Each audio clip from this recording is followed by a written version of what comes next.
അനുഗ്രഹിക്കപ്പെട്ട നല്ല സമയത്തിനായി ഞാൻ ദൈവത്തെ സ്തുതിക്കുന്നു, സ്തോത്രം ചെയ്യുന്നു.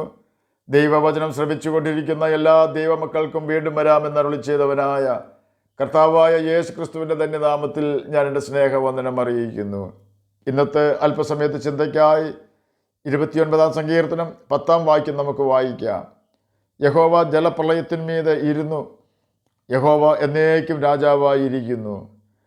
അനുഗ്രഹിക്കപ്പെട്ട ഒരു വേദവാക്യമാണ് നാം കേട്ടത്.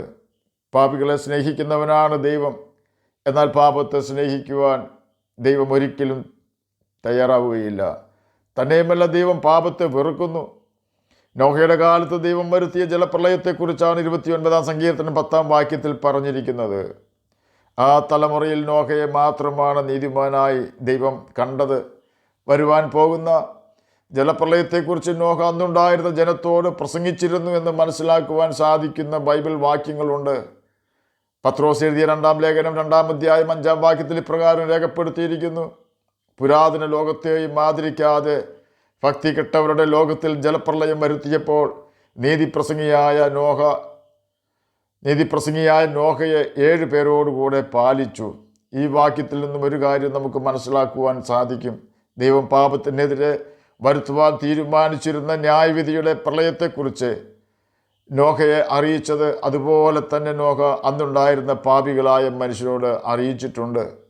ദൈവം ആകാശത്ത് നിന്ന് മഴ പെയ്യിച്ച് ഭൂമിയിൽ ജലപ്രളയം വരുത്തും എന്നായിരുന്നുവല്ലോ നോഹ ജനത്തോട് പറഞ്ഞിട്ടുള്ളത്. ജനത്തിനത് വിശ്വസിക്കുവാൻ കഴിയുമായിരുന്നില്ല. കാരണം അന്ന് വരെ ഭൂമിയിൽ മഴ പെയ്തിട്ടില്ല. ഉൽപ്പത്തി പുസ്തകം 2-ാം അധ്യായം 5-ഉം 6-ഉം വാക്യങ്ങളിൽ ഇപ്രകാരം രേഖപ്പെടുത്തിയിരിക്കുന്നു: യഹോവയായ ദൈവം ഭൂമിയിൽ മഴ പെയ്യിച്ചിരുന്നില്ല, ഭൂമിയിൽ നിന്ന് മഞ്ഞ് പൊങ്ങി നിലമൊക്കെയായി നനച്ചു വന്നു. നാം കേട്ട വാക്യങ്ങളുടെ വെളിച്ചത്തിൽ അന്നുണ്ടായിരുന്ന ജനങ്ങൾക്ക് ആകാശത്ത് നിന്ന് മഴ പെയ്യും എന്ന് പറഞ്ഞാൽ അവർ എങ്ങനെ വിശ്വസിക്കും? ജനം വിശ്വസിച്ചില്ലെങ്കിലും പാപം ചെയ്യുന്ന പ്രവൃത്തി നിർത്തിയിരുന്നെങ്കിൽ അവർ രക്ഷപ്പെടുമായിരുന്നു. പാപത്തിൽ മുഴുകി ജീവിച്ചിരുന്ന അന്നത്തെ ജനത്തിന് ന്യായം വിധിക്കുന്ന ദൈവത്തെ ആദരിക്കുവാനോ ആരാധിക്കുവാനോ അനുസരിക്കുവാനോ താല്പര്യം ഉണ്ടായിരുന്നില്ല.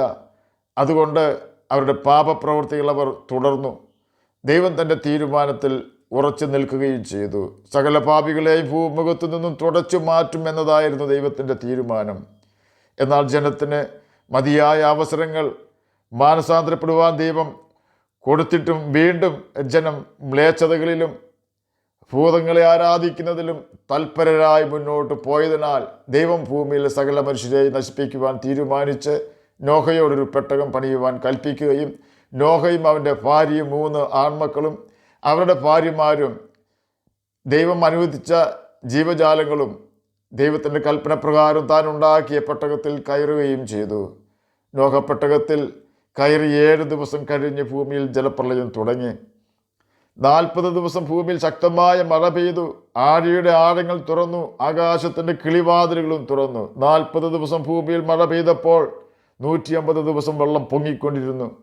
ഭൂമിയിൽ ഏറ്റവും ഉയരം കൂടിയ പർവ്വതത്തിൻ്റെ മുകളിൽ 15 മുഴം വെള്ളം പൊങ്ങി. മൗണ്ട് എവറസ്റ്റാണ് ഏറ്റവും ഉയരം കൂടിയ കൊടുമുടി. അതിൻ്റെ ഉയരം 8848 മീറ്ററാണ്.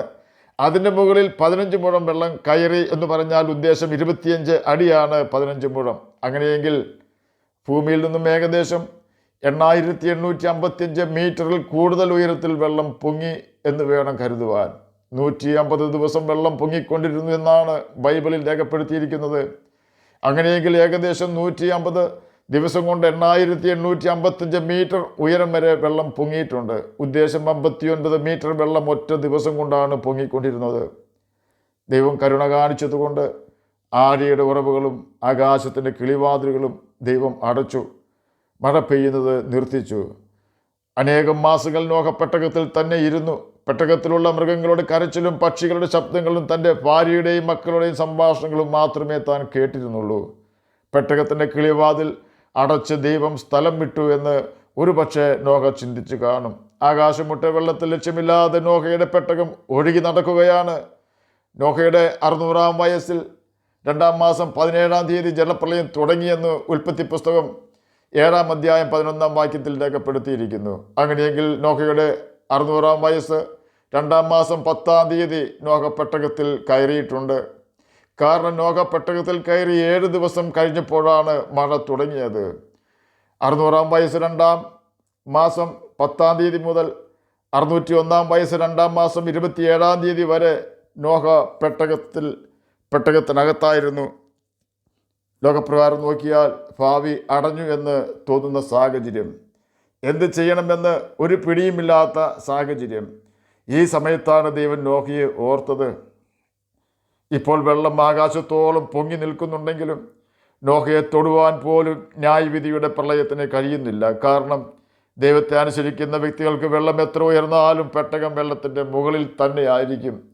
പെട്ടകത്തെ മുക്കുവാൻ ഒരു പ്രളയത്തിനും സാധിക്കുകയില്ല. പെട്ടകത്തെ തകർക്കുവാൻ ഒരു കാറ്റിനും സാധിക്കുകയില്ല. കാരണം ദൈവം ആ പ്രളയജലത്തിൽ ഒഴുകി നടക്കുന്ന പെട്ടകത്തിൻ്റെ മുകളിലാണ് ഇരിക്കുന്നത്. നമ്മെ വിളിച്ചിറക്കി പെരുവഴിയിലിട്ടേച്ച് പോകുന്നവനല്ല നമ്മുടെ കർത്താവ്, ലക്ഷ്യത്തിൽ എത്തിക്കുന്നവനാണവൻ. ഒരുപക്ഷെ നാം നേരിടുന്നത് നോഹയുടെ വെള്ളത്തെ ആയിരിക്കുകയില്ല. പ്രളയം മൂലം പ്രതികൂലങ്ങൾ നമുക്കെതിരെ ആഞ്ഞ് വീശിയാലും പ്രളയത്തെ കൺട്രോൾ ചെയ്തവനായ കർത്താവ് നമ്മുടെ പ്രശ്നങ്ങളെയും കൺട്രോൾ ചെയ്യുവാൻ ശക്തനാണ്. കാരണം അവൻ ജലപ്രളയത്തിന്മേൽ വെറുതെ ഇരിക്കുകയല്ല, പിന്നെയോ തൻ്റെ കൽപ്പന അനുസരിച്ച് ജീവരക്ഷയ്ക്കായി പെട്ടകമുണ്ടാക്കിയ നോഹയ്ക്കെതിരെ വരുന്ന പ്രതികൂലങ്ങളിൽ നിന്നും അവനെ രക്ഷിക്കുവാനാണ് അവൻ പെട്ടകത്തിന്മീതെ ഇരിക്കുന്നത്. ദൈവത്തെ മാനിക്കുകയോ അനുസരിക്കുകയോ പാപത്തെ ഉപേക്ഷിക്കുകയോ ചെയ്യാത്ത ജനത്തിന് കഠിനമായ പല പാഠങ്ങൾ നോഹയുടെ ജലപ്രളയത്തിൽ കൂടി പഠിക്കുവാൻ കഴിഞ്ഞു. ദൈവം കർത്താവാണ് എന്ന് അവർക്ക് മനസ്സിലായി. ദൈവം ഭൂതകാലത്തിൻ്റെയും വർത്തമാനകാലത്തിൻ്റെയും ഭാവികാലത്തിൻ്റെയും ദൈവമാണ്. അവന് രാജ്യത്വം നിത്യരാജ്യത്വമാണ്. ഞാനാകുന്നു എന്ന് പറയുവാൻ കഴിയുന്നവനാണ് യഹോവയാ ദൈവം, അഥവാ കർത്താവായ യേശു ക്രിസ്തു. അവൻ അൽഫയും ഒമേഗയും ആദിയും അന്തവുമാണ്. ഇതെല്ലാം അന്നുണ്ടായിരുന്ന പാപികളായ മനുഷ്യർ മനസ്സിലാക്കി, എങ്കിലും അവർ ആരും രക്ഷപ്പെട്ടില്ല. ഇന്നും ദൈവത്തിനൊന്നേ പറയുവാനുള്ളൂ: ഇനി പാപം ചെയ്യരുത്. നമ്മുടെ ഹൃദയം കർത്താവിന് ഭരിക്കുവാൻ ഏൽപ്പിച്ചു കൊടുത്താൽ മാത്രമേ പൂർണ്ണമായി നമുക്ക് പാപത്തിൽ നിന്നും മോചനം ലഭിക്കുകയുള്ളൂ. യേശു നമ്മെ കൺട്രോൾ ചെയ്താൽ ദൈവത്തിൻ്റെ പൂർണ്ണതയുള്ള തികവുള്ള വഴിയിൽ കൂടി മാത്രമേ അവൻ നമ്മെ നടത്തുകയുള്ളൂ. ഇന്ന് നാം നമ്മുടെ ഹൃദയം അവന് കൊടുത്ത് നമ്മെ ഭരിക്കുവാൻ അവനെ അനുവദിച്ചാൽ നമ്മുടെ മരണശേഷം നമുക്ക് അവൻ്റെ രാജ്യത്തിലെ പ്രജകളാകാം. ഇന്ന് നാം തന്നെ നമുക്ക് ഭരണകർത്താക്കളായാൽ നാം നമുക്ക് ബോധിച്ച വഴിയിൽ കൂടി മാത്രമേ നടക്കുകയുള്ളൂ. നിത്യനാശത്തിൽ നാം വീഴുകയും ചെയ്യും. ആകയാൽ നീതിമാനായ കർത്താവിൻ്റെ കരങ്ങളിൽ നമ്മുടെ ഹൃദയം സമർപ്പിക്കാം. എന്നിട്ട് നിൻ്റെ വഴി എന്നെ പഠിപ്പിക്കണമേ എന്ന് കർത്താവായ യേശു ക്രിസ്തുവിനോട് നമുക്ക് പ്രാർത്ഥിക്കാം. അവൻ്റെ കൽപ്പനകൾ അനുസരിച്ചാൽ നിശ്ചയമായും യേശു നമ്മെ അവൻ്റെ തികവുള്ള വഴി പഠിപ്പിക്കും. ആകയാൽ നമുക്ക് അവൻ്റെ കൽപ്പനകൾ അനുസരിച്ചുകൊണ്ട് നിത്യജീവൻ അവകാശികളായി തീരാം. അതിന് കർത്താവ് നമ്മെ സഹായിക്കട്ടെ എന്ന് പ്രാർത്ഥിച്ചുകൊണ്ട് ഞാൻ എൻ്റെ വാക്കുകളിൽ നിന്ന് വിരമിക്കുന്നു. നമുക്ക് പ്രാർത്ഥിക്കാം. ഞങ്ങളെ സ്നേഹിക്കുന്ന സ്വർഗീയ പിതാവേ, നല്ല വചനത്തിനായി അങ്ങയെ സ്തുതിക്കുന്നു, സ്തോത്രം ചെയ്യുന്നു. എന്നെ കേൾക്കുന്ന ഏതെങ്കിലും പ്രിയപ്പെട്ട രോഗത്താൽ ഭാരപ്പെടുന്നുവെങ്കിൽ അങ്ങ് അവർക്ക് സൗഖ്യം കൊടുക്കണമേ. ജോലിയില്ലാത്തവർക്ക് ജോലി കൊടുക്കണമേ. അങ്ങയുടെ വചനം വായിക്കുവാനും ഗ്രഹിക്കുവാനും അതിന് പ്രകാരം ജീവിക്കുവാനും മടിയനെ കേൾക്കുന്ന അങ്ങയുടെ കുഞ്ഞുങ്ങളെ സഹായിക്കണമേ. പഠിക്കുന്ന കുഞ്ഞുങ്ങൾക്ക് പഠിക്കുവാനുള്ള ബുദ്ധിയും ജ്ഞാനവും ഓർമ്മശക്തിയും കൊടുക്കണമേ. പ്രാർത്ഥന കേട്ടതിനായി സ്തോത്രം. യേശുവിൻ്റെ നാമത്തിൽ തന്നെ ആമേൻ. കർത്താവിൻ്റെ അനുഗ്രഹിക്കട്ടെ. സ്തോത്രം.